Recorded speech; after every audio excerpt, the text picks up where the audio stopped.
Entonces es que comienzan a aplicarse todas estas políticas neoliberales o monetaristas, como ustedes bien llaman, en los principales países, en Estados Unidos, con Ronald Reagan, en Inglaterra, con Margaret Thatcher, también en Alemania, en Europa en general, comienzan a aplicarse estas políticas de reducción del gasto público, desregulación, y búsqueda de políticas antiinflacionarias como objetivo principal. Bueno, por último estábamos hablando de, para recapitular un poquito lo que estábamos diciendo en clases anteriores, de la evolución económica de las distintas regiones del mundo. Y habíamos dicho de que en la década del 70 y el 80, en realidad la mayor parte de las regiones del mundo tuvieron un crecimiento muy lento, en algunos casos de estancamiento y retroceso.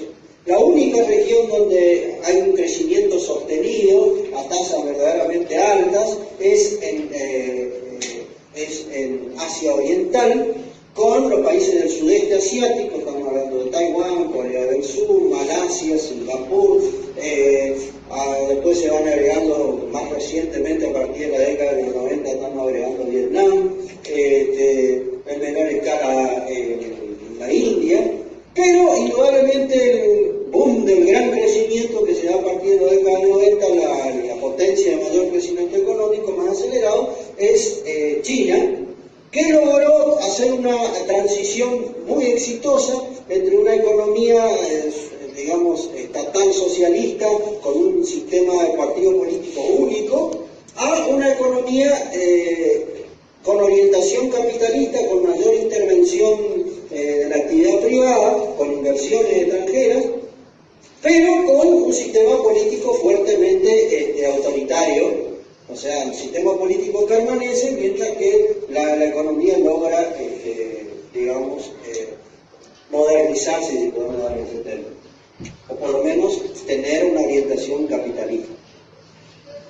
El otro gran gigante socialista que teníamos en la Unión de las Repúblicas Socialistas Soviéticas, la actual Rusia, que habíamos dicho que abarcaba un vasto espacio, que a su vez había controlado toda Europa Oriental, tenía el control político no solamente, por supuesto, de su territorio, sino de Europa, los países de Europa Oriental también, Polonia, Rumania, Checoslovaquia, la antigua Checoslovaquia, ahora no existe más tampoco,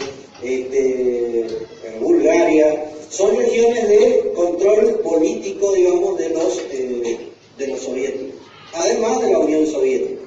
Bueno, a diferencia de China, que hizo una transición bastante exitosa, conservando el modelo político autoritario, pero con una economía más bien capitalista, en Rusia, para decir el nombre actual del país, se produce por el contrario una crisis muy fuerte. La economía rusa, ligada al socialismo de Estado, con un control estatal muy rígido, no logra adaptarse a las nuevas condiciones económicas que se dan a partir de la década del 70, sufre un estancamiento económico y ese estancamiento económico se va ligado a partir del año 89 con un colapso político. Directamente todo el sistema de socialismo de Estado entra en crisis. Desaparece la Unión Soviética como unidad política, todos los partidos comunistas de Europa Oriental son derrotados en las elecciones, y lo que el antiguo bloque soviético se disuelve. Inclusive la Unión de las Repúblicas Socialistas Soviéticas se disuelve.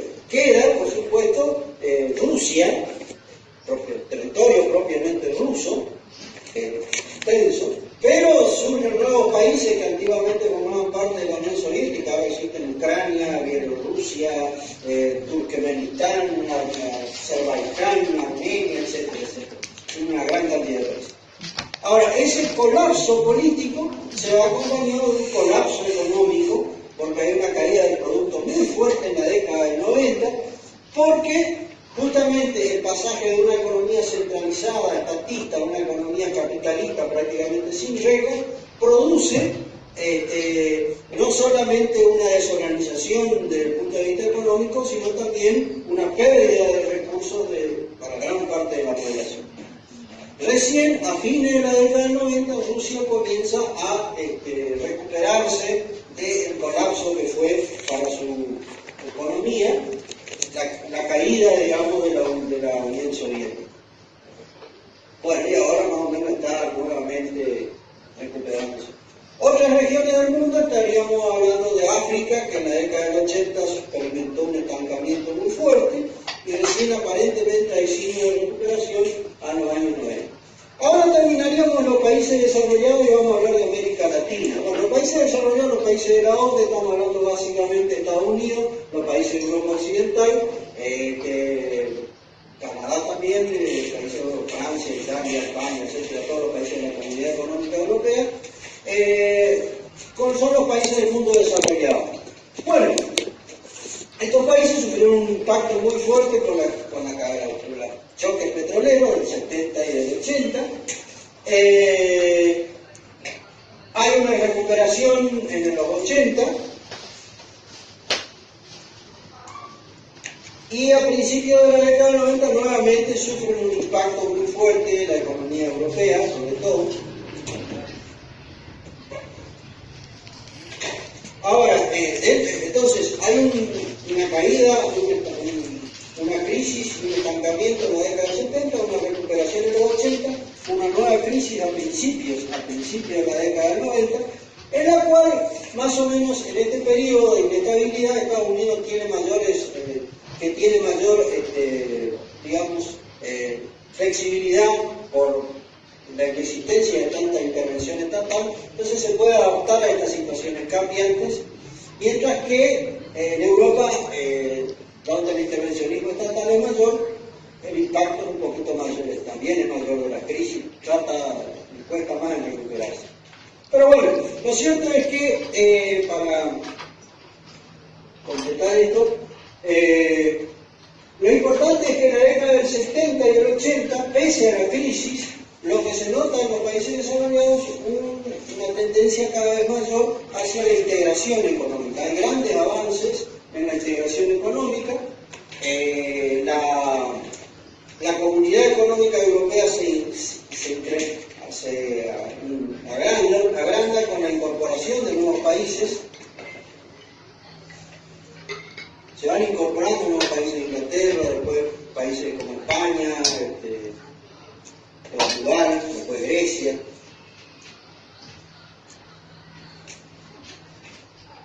Y esta integración se completa con la creación prácticamente de la Unión Europea, donde no solamente ya se busca una unidad de tipo económico, sino también una unidad de tipo político.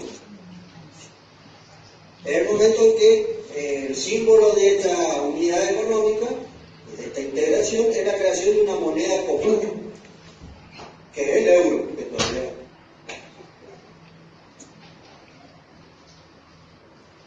Digamos que la década del 90 fue el momento más auspicioso de la Comunidad Económica Europea, de tal manera que se planteó la posibilidad de crear algo así como una unidad política mucho más importante. Se crea inclusive un Parlamento Europeo que todavía funciona. Pero si ustedes escuchan noticias por ahí a partir del 2000 ha habido cuestionamientos a esta integración. Esta integración que apuntaba a ser no solamente económica sino política también, a partir del 2000 ha entrado en un periodo por lo menos de freno. No ha retrocedido, pero hay más. Bueno, a partir del 90, en la década del 90, podríamos decir de que comienza tal vez el ciclo más importante de crecimiento de los mundos desarrollados, que abarca la mayor parte de la década del 90, fue para el mundo desarrollado un extraordinario crecimiento, ligado también un poco a la difusión justamente de la tecnología de la información y las comunicaciones, o sea, todo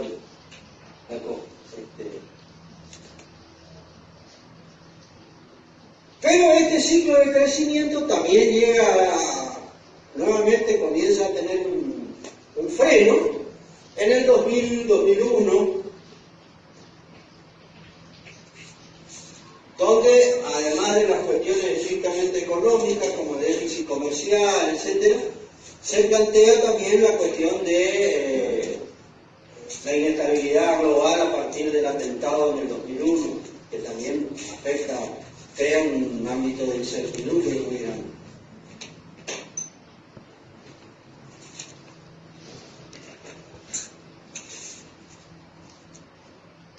Entonces, entonces tenemos el 70 de crisis, el 80 una breve recuperación, al principio del 90 una nueva crisis, después una recuperación en los 90, hasta que hay un estancamiento. En general, el crecimiento de los países desarrollados en la última década del siglo XX ha sido moderado con, digamos, con alternativas de altas y bajas, o sea, ha sido moderado e irregular.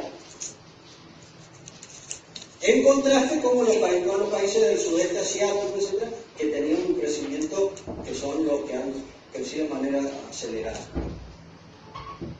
Bueno, y ahora, porque eso era un poco lo que... Vamos a empezar con América Latina. América Latina, es decir, todos los países, América del Sur, América Central, todos los países de habla portuguesa, española y portuguesa. Bueno, acá vamos a hablar de tres momentos bien definidos, que es un poco lo que ustedes van a ver seguramente en las clases de historia económica argentina. Lo que ustedes van a ver en detalle en historia en economía argentina, lo vamos a ver en general en el caso de los países de América Latina. Bueno, hay tres grandes momentos. El ciclo del endeudamiento, que se da en la década del 70. Después, la crisis de la deuda externa y el proceso de renegociación, que es la década del 80.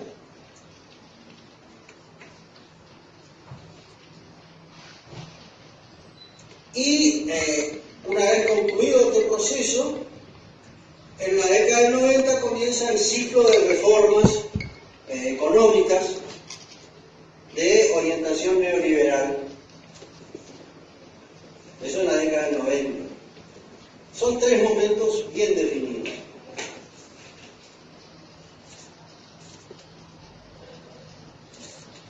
Si ustedes lo pueden vincular con la historia económica argentina, lo podemos vincular relativamente con tres gobiernos bien definidos.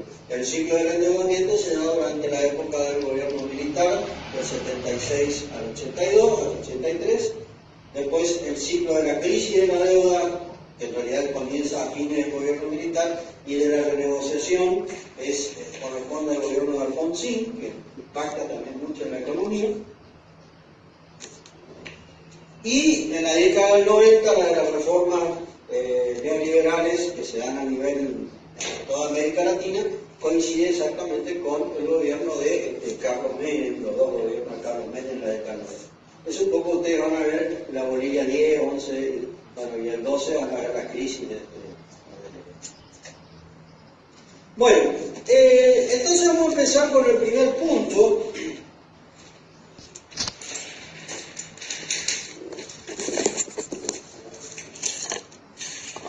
El crecimiento con deuda y crisis, o sea,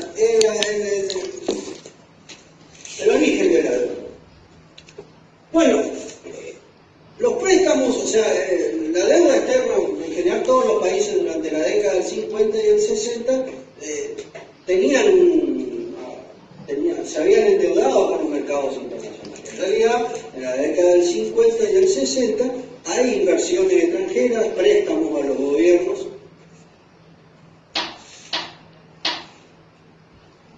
A veces los créditos que se tomaban en algunos países en realidad eran empresas multinacionales que querían financiar sus actividades, tomaban préstamos. O si no, a veces eran préstamos de organismos internacionales hacia los países de América Latina. Por ejemplo, acá tenemos dos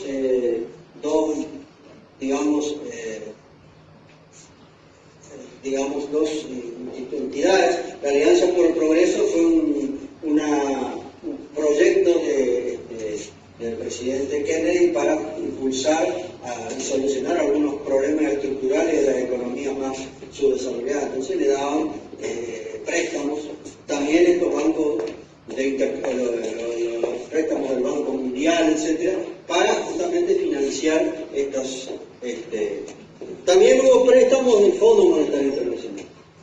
Pero en general, la tasa de endeudamiento, el nivel de endeudamiento de los países de América Latina a principios de la década de 1970 era relativamente moderado en relación con el Producto Bruto Interno y en relación con la exportación. O sea, el peso de la deuda externa no era tan grande, como no era tan...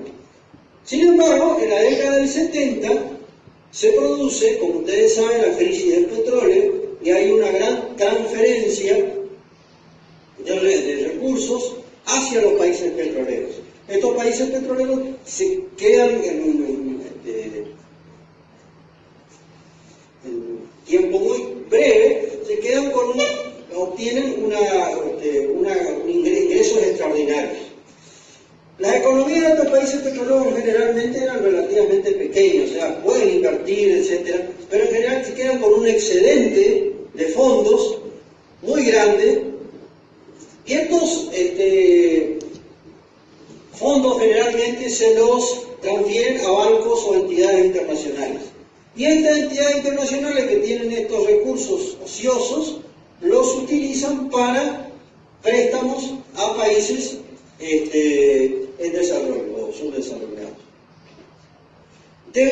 En un breve tiempo, en la década del 70, existía una abundancia de capitales disponibles para ser prestados y la tasa de interés a nivel internacional cae de manera espectacular. Entonces los préstamos, digamos, la obtención de préstamos no solamente eran relativamente fáciles, sino a una tasa muy accesible. Generalmente todos estos países, los países de América Latina, tienen procesos inflacionarios internos crónicos, caso también de la Argentina. Y a veces las tasas, debido a esos procesos inflacionarios, las tasas de interés internas, los préstamos internos son más caros que la tasa de interés a nivel internacional. Entonces, eso trae un incentivo para obtener préstamos en el mercado internacional. Y entonces, lo que sucede es, justamente hablamos de los incentivos. La abundancia de capitales que hace que las tasas de interés sean negativas en función con las tasas de interés internos, digamos. En un momento, a su vez, en el cual, debido a la inestabilidad económica a nivel internacional, por el aumento de los precios del petróleo, el comercio internacional en general está en una situación de incertidumbre. O sea, no era seguro capitalizarse a través del comercio internacional. Por el contrario, era más fácil obtener préstamos. Otros factores que impulsaron a los países a endeudarse, además de conseguir barato plata abundante y tasas bastante económicas, es justamente que los organismos internacionales, y en ese sentido, uno de los más destacados, el Banco Mundial, el Fondo Monetario Internacional, en general hicieron previsiones bastante optimistas sobre la evolución económica de los países, futura de los países deudores, y sobre sus posibilidades de pago. En otras palabras, le decían a los países que querían tomar préstamos, endeúdense no, porque hay posibilidades de crecimiento económico, ustedes van a poder crecer económicamente y poder pagar esta deuda creciente. Otro factor es, obviamente, que no podemos dejar de lado el hecho de que obtener la negociación de estos préstamos traía fuertes comisiones a quienes intervenían en la negociación y, bueno, la famosa soborno, etcétera, por la obtención de estos préstamos. Entonces eso también es un incentivo para obtener préstamos.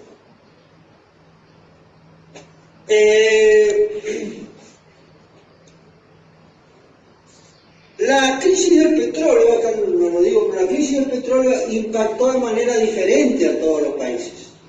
En general, afectó mucho a países que eran importadores de petróleo, caso por ejemplo el más evidente, Brasil. Brasil era un país poderoso económicamente, pero con muy escasa producción petrolífera, y entonces eso, el aumento de los precios del petróleo impacta muy fuerte en la economía, negativamente, digamos. También impacta a otros países que no son productores de petróleo, Chile, Uruguay, etc. A otros países, el aumento de los precios del petróleo los favoreció, porque eran exportadores del petróleo. Caso, México, Venezuela, Colombia.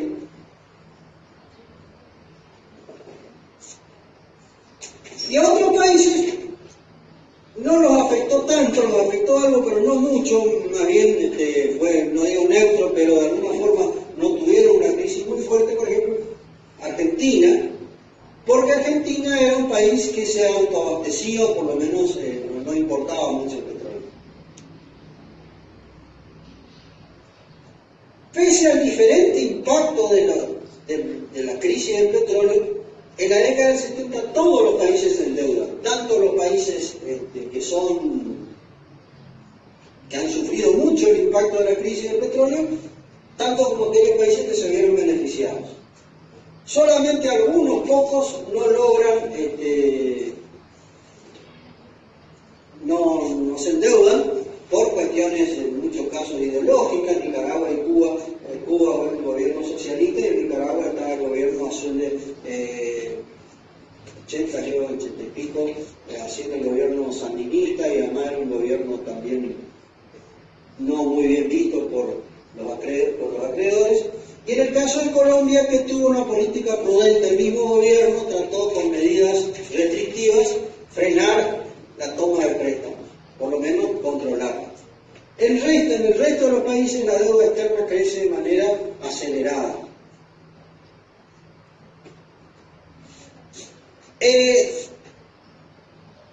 ¿Quiénes se endeudan? Bueno, fue un endeudamiento no solamente acelerado, sino también poco regulado. Lo vamos a ver en el caso de la Argentina. Se endeuda el Estado Nacional,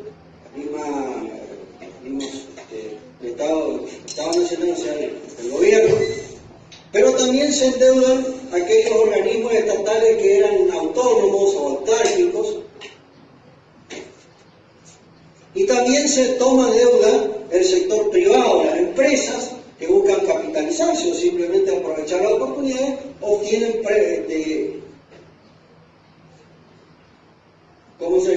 obtienen préstamos. Entonces crece no solamente la deuda pública, la deuda estatal, sino también la deuda privada. Y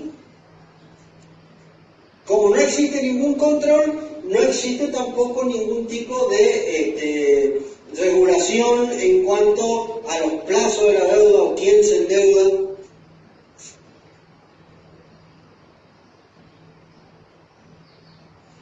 Otra característica del endeudamiento es que, mientras que anteriormente se buscaba, el Estado, por ejemplo, se endeudaba con entidades,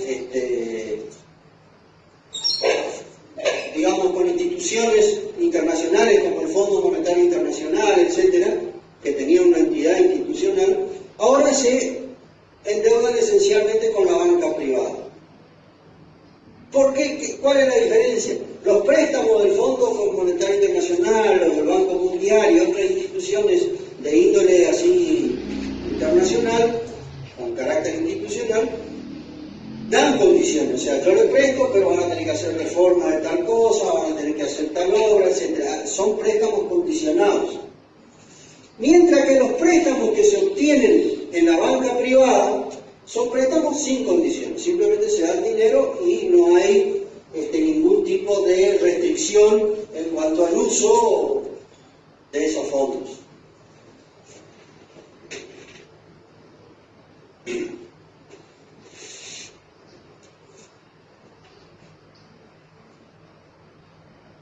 Estas políticas de endeudamiento, es decir, de apertura a al ingreso de capitales se van acompañados también con políticas liberales de apertura al comercio, o sea, se levantan las barreras en cuanto a comercio exterior, sobre todo, son políticos. Y eso es importante, no solamente en la Argentina, que vamos a conocer el caso de la tablita, pero también en los otros países, la apertura a los capitales y la apertura al comercio internacional va acompañado por una política de estabilización del tipo de cambio fijo. Quiere decir que se trata hay un control de cambios y se trata de mantener el valor de la moneda nacional en relación con las divisas internacionales. O sea, la apertura del ingreso de capitales y la apertura al comercio va acompañada con una política de tipo de cambio fijo o por lo menos de control de cambios. De tipo de cambio, por eso, valor del cambio. Eso, el tratar de mantener el valor de la moneda nacional al estilo de la tablita, que después le va a explicar mejor la profesora Alicia, lo que hace es que las monedas nacionales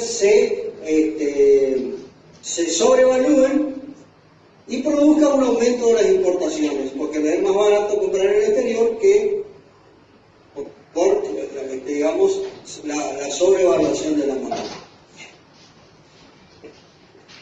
Entonces, el ingreso de capitales, la liberación económica con un sí, porque lo del tipo de cambio